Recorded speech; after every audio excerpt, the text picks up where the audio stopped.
Hi, I'm Ashely Victoria Robinson here on behalf of the amazing MajorSpoilers.com to bring you a review and recap of the DCEU Wonder Woman movie. Just to let you know, this video is brought to you by MajorSpoilers.com, meaning that there will be major spoilers, so if you haven't seen the movie yet, you might want to come back later. I just want to start off by saying that as a giant DC Comics fan, and as obviously a woman, it meant so much to me that Wonder Woman finally got made, and it is such a thrill for me to be able to tell you right off the bat, this is an amazing movie. It hits everything on point and is going to be the highlight not only of this summer but of the current standing of the DC extended universe. Let's start in Themyscira, where the movie begins. We get a very classic Diana, Princess of Themyscira origin. You see her, she believes that she's born from clay. We get the classic golden age, beginning of it all, Wonder Woman origin. It's a really nice move to have a nod back to her being sculpted from clay because Hippolyta wanted a daughter and there's no other children at all on Paradise Island, even though, spoilers in 3, 2, later on in the movie, it is confirmed that she is the daughter of Zeus. She is a demigod, yes, per the New 52 continuity ushered in by Brian Azzarello and Cliff Chang. This is really not hidden super well. Very early on, you get to see Diana using her gauntlets in a way that you're not used to seeing her use them. There are some lightning powers that come into play, and there's a lot of stories told to her about Zeus that does a really good job at heralding her ascension to her goddesshood by the end of the movie. Themyscira is not only stunningly beautiful, Patty Jenkins, as the director, shows that she has a very strong visual idea of what this world is like and how different it is from man's world of either the modern age, where the movie begins, or of the modern age of this story, which, in the 1940s. The best thing about Themyscira is the Amazons, as it should be. Robin Wright as Antiope just absolutely kills it. Not only is she fierce and beautiful as she is on House of Cards, as she was in Princess Bride, it's kind of her legacy as an actress, but her fight scenes are incredible. You absolutely believe the legend of Antiope, her standing in the Themysciran society, and how much she means to Diana. Now later on, when she eventually loses her life in service of Diana, Hippolyta, and then ultimately Themyscira, that death that early on really shows you that Patty Jenkins, Jeff Johns, Alan Heinberg, everyone working on this movie knows where the emotional heart of this is, know that Wonder Woman is supposed to represent love and peace and togetherness, and they know that if they just twist the knife there a little bit, they're really gonna make you feel something. It's amazing when you get to see not only one of the most iconic characters, one of the characters that means the most to you, but a story told with them that makes you feel something.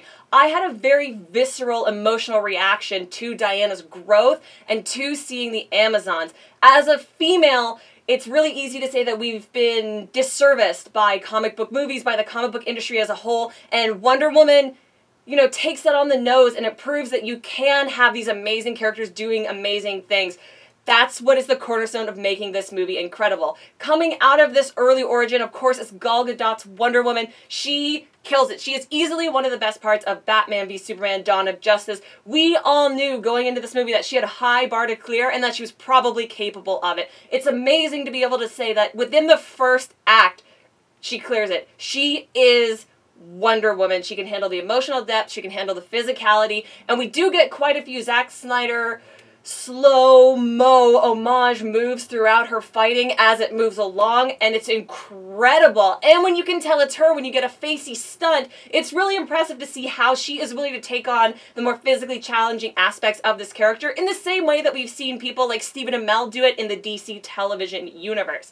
Also, I want to take a moment here, moving sort of in chronological order, to talk about Steve Trevor. Chris Pine is his least Captain Kirk here, which is so great. He really brings not only a bravado to this character, who's of course an Army intelligence officer, a soldier, somebody who should have a certain amount of swagger to him, but you really understand what he sees in Diana, and that Diana being better than him at some things is not only useful to him as a tactician, but it relieves him. So why not use Diana to her best advantages, as we see in scenes like when she blocks the bullet in the alleyway, in the obvious homage to the Chris Reeves Superman movie, and then later on in some of the more extravagant war versus war rampage stuff that we get later on.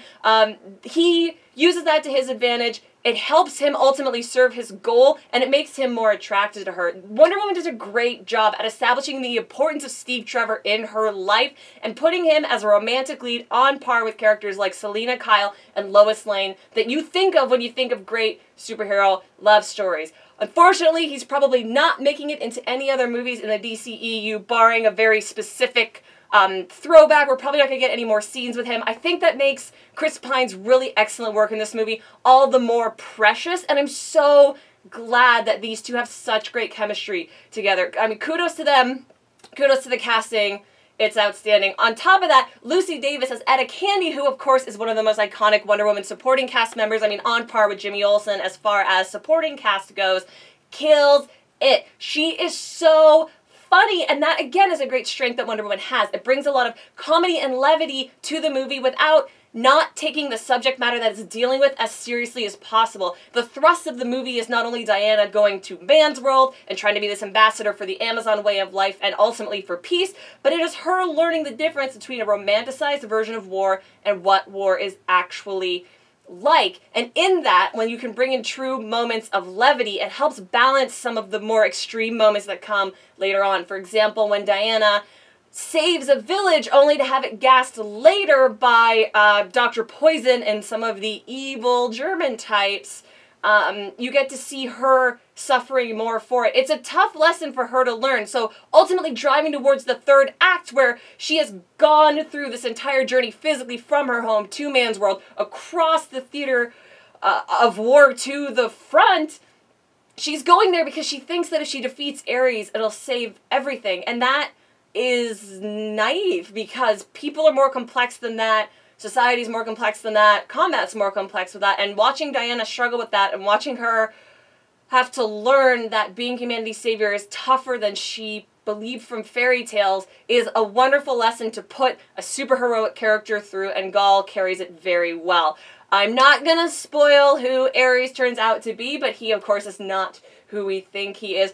But when we do finally see him, they've done a really cool update to his armor. I think the CG pretty much holds up for all of that. And their final fight is out of this world. We get to see Diana using the God Killer sword, which is heralded throughout the movie. It's the one that you see her carrying in the back in her really sexy blue dress. You get to see her use the lasso. You get to see one of them be destroyed. You get to see her using her gauntlets, her god power, and just how much better than her Ares is. She has a lot of tricks, but they are not enough, and she's got to come together with Steve and their kind of rogue band of misfits in order to make this all happen and to save the world. And the sacrifice that Steve gives and Diana's sacrifice and to enable the people around her to live another day is really, really powerful. Now, if you want to say there's a problem with a third act villain, I think that's fair. Wonder Woman suffers from that same superhero storytelling problem of the villain is not a real person that you empathize for. It's really just someone driving towards, 30 minutes of punching. I would argue that this is one of the better ones. The reveal of the true identity is seated very early on. I think it was an interesting choice with who the actor is who ultimately is playing Ares. I think the fight looks really cool. You're not going to tell me that Diana lifting a tank isn't everything that you've always wanted, and that poster alone is not worth it. I think it's pretty solid as far as third act movie superhero structures go. So you can argue with me in the comments. I really think it's a great fight. And then the moment of clarity when Ares is ultimately vanquished for now, because comics, and you get to see everybody wake up from their haze of hatred, wake up from the fog of war, and just sort of be humans together in light of the sacrifice that they've just witnessed and all the brutality. It's really powerful, and it's a beautiful, beautiful moment to see Diana basically descending down to earth as a goddess. Special shout out to the moment when she is in London and she sees a baby for the first time. That's something really special that you can only do with a female hero that's never been around children before. It's a really small side note, but I think it speaks to how beautiful a performer Gall is and some of the inner beauty in Wonder Woman. We don't get her talking to animals, unfortunately, although that's a staple of the character that might show up later on, but the baby moment is really nice. Ultimately, this movie is incredibly important. I was emotional watching it and watching women represented in this way. I think it's going to be on par with Superman the movie in terms of what it's done for this character and in terms of what it's going to do for little girls. It's a fabulous superhero movie, it's a fabulous action movie, it's a fabulous summer blockbuster, and it's gorgeous. So I think if I'm going to rate this on a scale of 1 to 5, I don't have any problems with it. I'm not saying it's not flawed. Everything is inherently flawed. But I think this is my favorite superhero movie. I certainly think it's the best one I've seen this year. Now we're only halfway through the years, so I do fully understand that. But I'm going to give it 5 out of 5 stars. Wonder Woman is incredible. She earns the gauntlets, she earns the costume, she earns her place in the DC universe, and the tiny, tiny tie-in that we get, the little nod to Bruce Wayne at the beginning and the end, and the seeds of what is going to become the Justice League movie, I think are thrilling without being overbearing. It doesn't feel bogged down the way that Batman v Superman or some of the Marvel movies have, trying to set up a larger universe. It's just another important cornerstone to filling out the first step, the first phase, however you want to look at an incredibly complex universe that's driving towards a major team up. I couldn't be happier with it. I really hope you like it. You can go down to the comment section and tell me what you thought about Wonder Woman. Tell me if you haven't seen it, what you are looking for. Thank you so much for watching. Don't forget, you can always find this and so much more at majorspoilers.com. Follow them on Twitter at majorspoilers. Follow me on Twitter and Instagram at Ashely V. Robinson. Thank you so much for watching. Pachoo, pachoo, and be safe and make good choices.